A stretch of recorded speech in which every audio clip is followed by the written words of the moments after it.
Hi, good morning, students. This is Anirva Yadav. How are you? I hope all are fine. Today I discuss gravitational chapter, जिसमें topic thrust, pressure, beyond force and buoyant force. Firstly, what is thrust? बेटा, तो thrust क्या होता है कि जब कोई body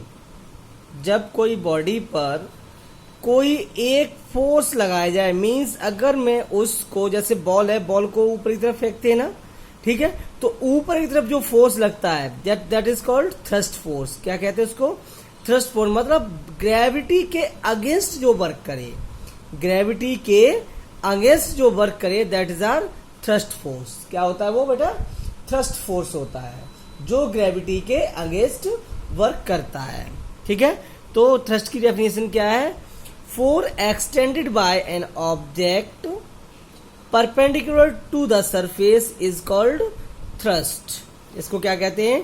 किसी भी सरफेस के परपेंडिकुलर ग्रेविटी के अगेंस्ट लगने वाले फोर्स को थ्रस्ट फोर्स कहते हैं या थ्रस्ट कहते हैं.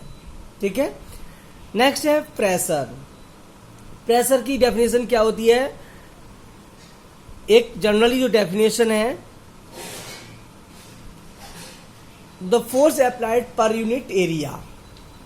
The force applied per unit area. The force applied per unit area are called pressure. दूसरी टर्म से क्या है?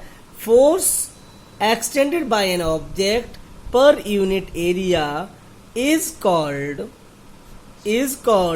pressure. It is denoted by P.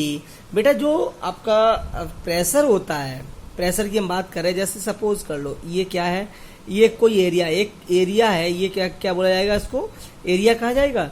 ये एरिया है. इस एरिया पर जो मैं फोर्स अप्लाइड करूं, जिस फोर्स की वजह से यहां पर कोई चेंजिंग हो जाए, ठीक है ना, तो इसको, या ना चेंजिंग हो, मैं एक फोर्स अप्लाइड इस तरह से अप्लाइड करूं, तो ये क्या, एक एरिया में, पर्टिकुलर एरिया में फोर्स लग रहा है ना, हाँ, इसको हम क्या कहेंगे?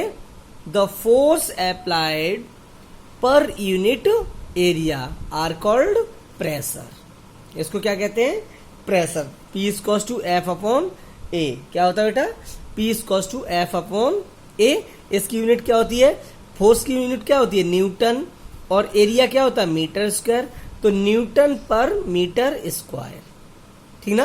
Where P is the pressure, F is the force, A is the area. ठीक है, तो आपको समझ में आ गया प्रेशर किससे नोट किया जाता है? P से. F क्या होता है? फोर्स होता है. अगर कहीं किसी न्यूमेरिकल में, इसके ऊपर इस पर बेस्ड न्यूमेरिकल्स आते हैं, अगर किसी न्यूमेरिकल में M दिया हो, एक्सीलरेशन दिया हो, ठीक है ना, और एरिया दिया हुआ हो, या रेडियस दी हुई हो, ठीक है ना, रेडियस दी हुई हो, सपोज कर लो ये एक बॉल है, इसका मास m है, ठीक है, इसमें इस पर इसकी रेडियस कितनी है? सपोज कर लो कोई r दी हुई है, ठीक है ना, और इस पर ये किसी एक वेलोसिटी के साथ में एसिलेट की जाती है, वो एसिलेशन है a. सपोज कर लो ये एसिलेशन इस तरफ लग रहा है, तो बेटा इसमें आपको जब इसने आर दे दिया तो क्या होगा? एफ इक्वल टू क्या होता है? एम ए होता है आपका, और ए इक्वल टू क्या होता है? पाई आर स्क्वायर.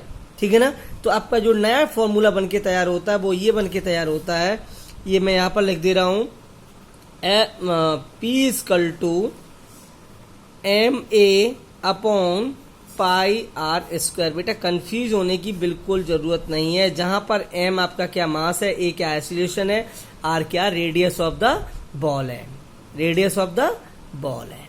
ठीक है, तो ये आपका इस तरह से प्रेशर हम फाइंड आउट कर लेंगे.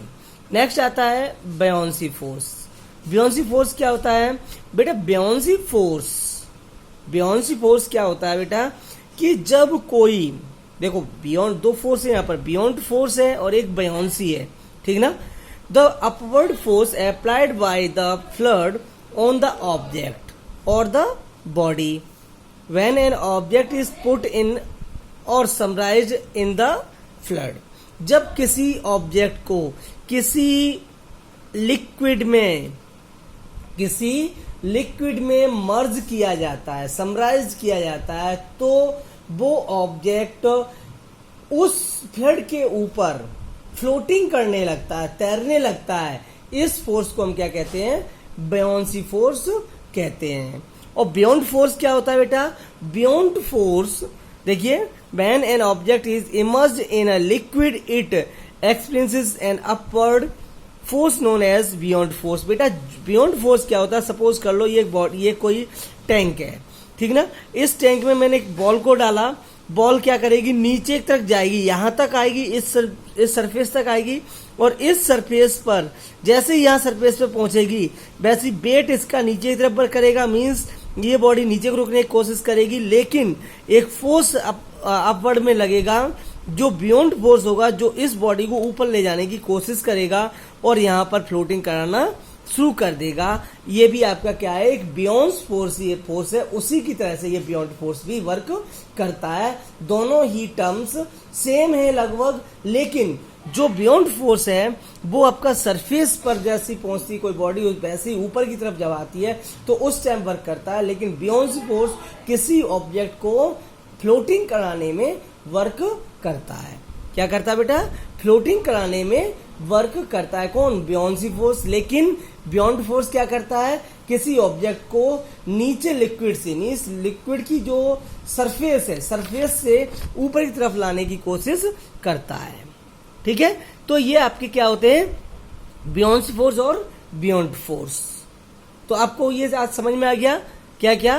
What is thrust, what is pressure, what is buoyancy force and buoyant force. ठीक है, तो इसके बाद में हम आपको कुछ न्यूमेरिकल भी कराएंगे इस पर बेस्ड, और आपको अभी इसमें आर्किमिडीज प्रिंसिपल रिमेनिंग है। उसके बाद में डेंसिटी ऑफ द लिक्विड और डेंसिटी ऑफ एनी ऑब्जेक्ट। ठीक है, रिलेटिव डेंसिटी जो टॉपिक है आपका अभी ये बचा हुआ है, इसके बाद में हम नेक्स्ट वीडियो में डिस्कस करेंगे। Thank you.